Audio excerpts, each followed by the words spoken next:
pulling out motors with the transmission right here on a 2014 to 20-ish Chevy Cruze. This one's a 1.8. It does not have the turbo in it.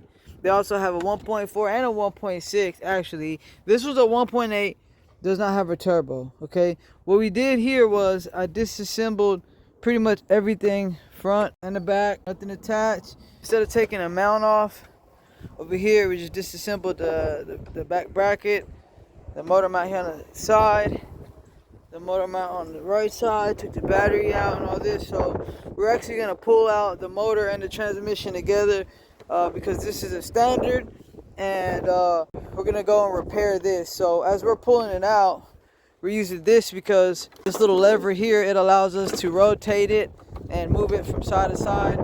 And all we're going to pretty much do is we'll probably get a bungee cord to hold all of this wiring harness out the way as we pull this motor up. I'll record it as we're doing it. Right here I was trying to move the motor away from the chassis. It was getting caught up somewhere right there.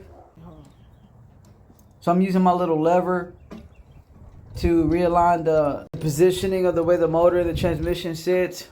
What we're doing here is we're tilting the motor on the transmission side back so we can clear it. That's what we're doing right here. Transmission is sitting in the perfect spot. We got it exactly where we want it right now.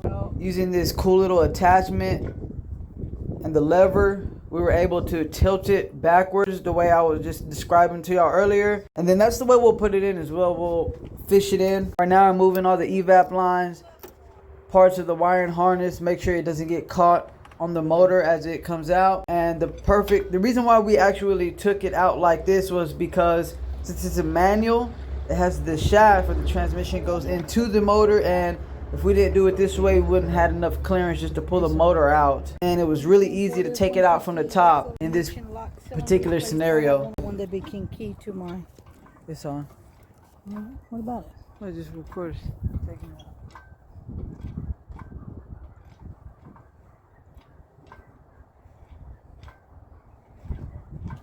So motor and the transmission is still together. So you can pull the motor with the transmission out, and it wasn't hard either at all.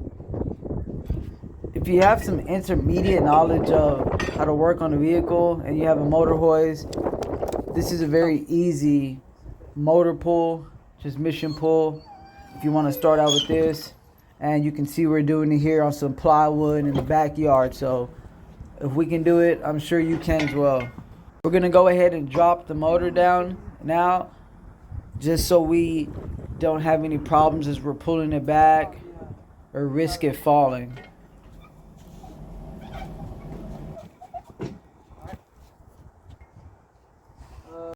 Yeah, we got that out. Make sure y'all get with us here at 214-791-7037. You can head off now. It's up to you. ¿Dónde dicen,